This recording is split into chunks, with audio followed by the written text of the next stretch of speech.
Students, today we will discuss new topic functions of leaf. जो एक leaf है उसके फंक्शंस नीचे दिए गए हैं। जो लीफ होता है ये ग्रीन होता है यूजली, क्योंकि इसमें ग्रीन पिगमेंट जो क्लोरोफिल प्रेजेंट होता है। क्लोरोफिल ग्रीन होता है, इसीलिए जो लीफ होता है इसका कलर भी ग्रीन होता है। इसका फंक्शन क्या होता है लीफ का? ये फूड को प्रिपेयर करता है प्लांट के लिए। और एक ऐसा प्रोसेस जिसमें प्लांट जो है ये अपना फूड प्रिपेयर करे, किस को यूज़ करके? कार्बन डाइऑक्साइड को यूज़ करके, वाटर को यूज़ करके और क्लोरोफिल और लाइट को यूज़ करके। इन सारी चीज़ों की प्रेजेंस में जब प्लांट अपना फूड प्रिपेयर करते हैं तो उस प्रोसेस को बोलते हैं फोटोसिंथेसिस प्रोसेस। फोटोसिंथेसिस प्रोसेस के लिए क्या क्या होना चाहिए? एक तो कार्बन डाइऑक्साइड होनी चाहिए, एक वाटर होना चाहिए, फिर सनलाइट की प्रेजेंस में ही होता है ये प्रोसेस। नेक्स्ट क्लोरोफिल प्रेजेंस होनी चाहिए। इन सभी ये चीज़ें मिलके क्या बनाएंगी? प्लांट के लिए फूड बनाएंगी और साथ में ऑक्सीजन को बाहर निकालेंगी। जो प्लांट्स होंगे फूड अपना स्टोर करेंगे लीव्स में, फ्रूट्स में और स्टेम्स में, और ये सारा फूड स्टार्च की फॉर्म में स्टोर करेंगे प्लांट्स। नेक्स्ट इज प्लांट्स जो ब्रीथ करते हैं, सांस लेते हैं, वो लीव्स की हेल्प से ब्रीथ करते हैं। जो लीव्स प्लांट्स के होते हैं इनमें सांस अंदर कैसे आएगी? इनमें छोटे छोटे ओपनिंग्स होंगे, होल्स होंगे छोटे छोटे, जिनको बोलेंगे स्टोमाटा। ये इसकी लीव की सरफेस पे ही होते हैं। और जो गैसेस का एक्सचेंज होता है वो स्टोमाटा के थ्रू ही होता है, क्योंकि जो प्लांट्स हैं उनको कार्बन डाइऑक्साइड चाहिए होती है और वो ऑक्सीजन बाहर निकालते हैं, तो ये स्टोमाटा की हेल्प से ही होता है प्रोसेस। और लीव्स जो वाटर लॉस करते हैं वो भी स्टोमाटा के थ्रू ही करते हैं। और एक ऐसा प्रोसेस जिसमें स्टोमाटा वाटर लॉस करे उस प्रोसेस को बोलते हैं ट्रांसपीरेशन प्रोसेस। जब स्टोमाटा ओपन होता है तो उसमें से वाटर भी लॉस हो जाता है, तो इस प्रोसेस को ट्रांसपीरेशन बोलते हैं। ट्रांसपीरेशन के बेनिफिट्स भी हैं। फर्स्ट पार्ट है ये लीव्स को ठंडा करता है। जैसे हमें जब पसीना आता है तो बॉडी हमारी ठंडी हो जाती है, वैसे ही इससे भी जब लीव्स में से पानी बाहर निकलता है तो लीव्स ठंडे हो जाते हैं। इसका रीज़न है क्योंकि जब वाटर लॉस करता है तो इवेपोरेशन होती है, और इवेपोरेशन के बाद हमेशा कूलिंग प्रोड्यूस होगी। नेक्स्ट इज जब ट्रांसपीरेशन होती है तब ज़्यादा वाटर जो है ये अपवर्ड की तरफ जाता है, नीचे से ऊपर की तरफ पानी जाएगा, क्योंकि पानी ऊपर तो लॉस हो गया है। इस कमी को पूरा करने के लिए नीचे रूट से पानी ऊपर तक जाता जाएगा। इसके साथ में ही पानी के जो इम्पोर्टेंट न्यूट्रिएंट्स होंगे रूट से वो भी ऊपर जाते जाएंगे जो लीफ को चाहिए होंगे। इसीलिए ये प्रोसेस हेल्प करता है न्यूट्रिएंट्स की ट्रांसपोर्टेशन में। न्यूट्रिएंट्स जो हैं ये लीव्स तक जाएंगे मिट्टी से, तो ये ट्रांसपीरेशन प्रोसेस उसमें हेल्प करेगा।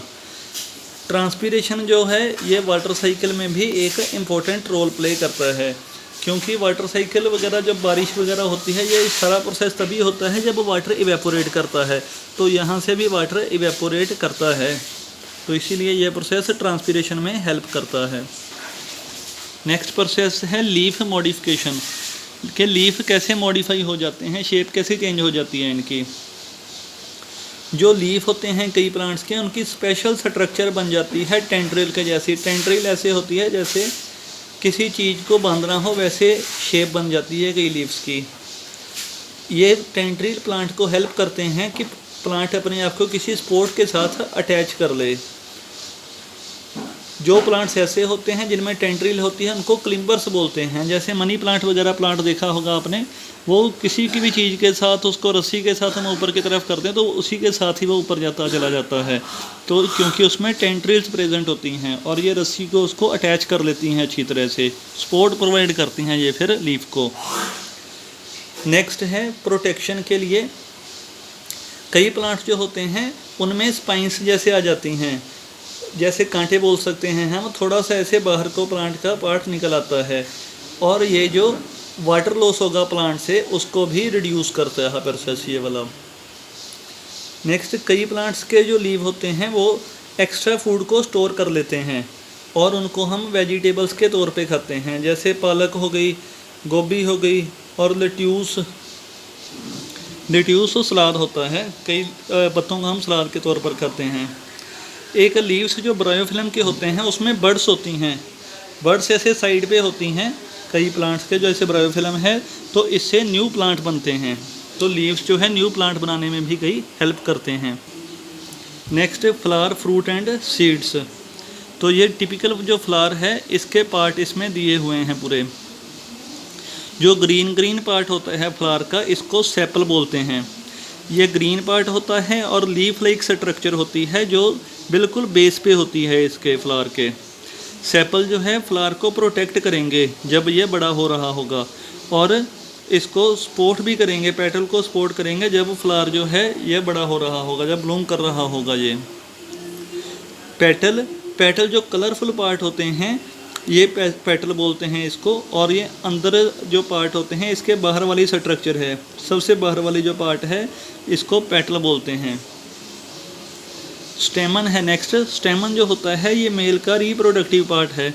ये देख सकते हो आप जहाँ पे एरो आया हुआ है, ये वाले पार्ट है। एक इसके दो पार्ट होते हैं, एक एंथर और एक फिलामेंट। ईच स्टेमन के दो पार्ट हैं, एंथर और फिलामेंट। ये एंथर है और सेकंड वाला फिलामेंट है। जो एंथर है ये पाउडरी सब्सटेंस प्रोड्यूस करेगा, एक पाउडर जैसा सब्सटेंस होगा जिसको हम बोलेंगे पोलन। तो स्टेमन मेनली पोलन को प्रोड्यूस करेगा एंथर के थ्रू।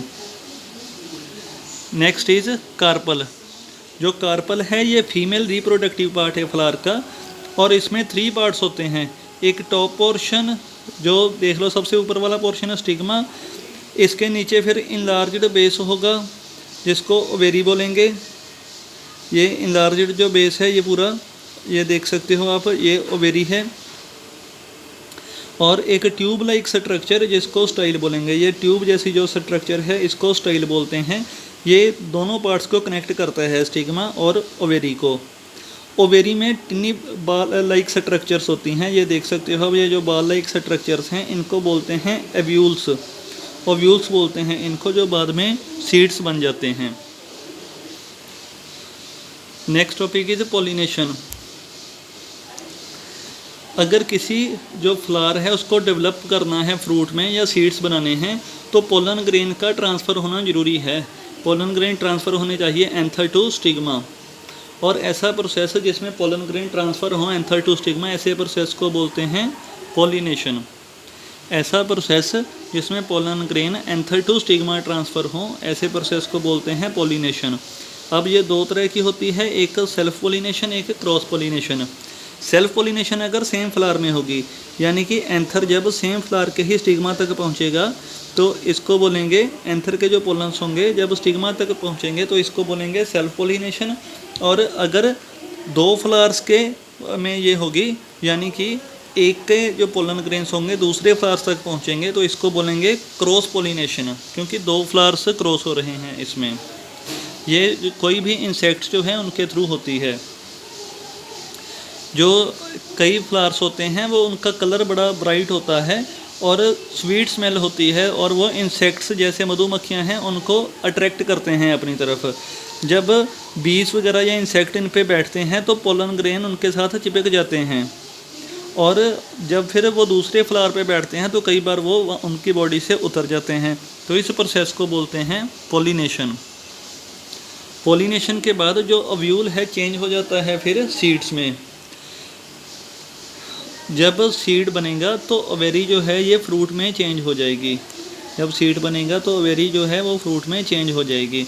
फिगर जो 8.15 है ये शो कर रही है पूरा स्ट्रक्चर ऑफ बीन सीड है।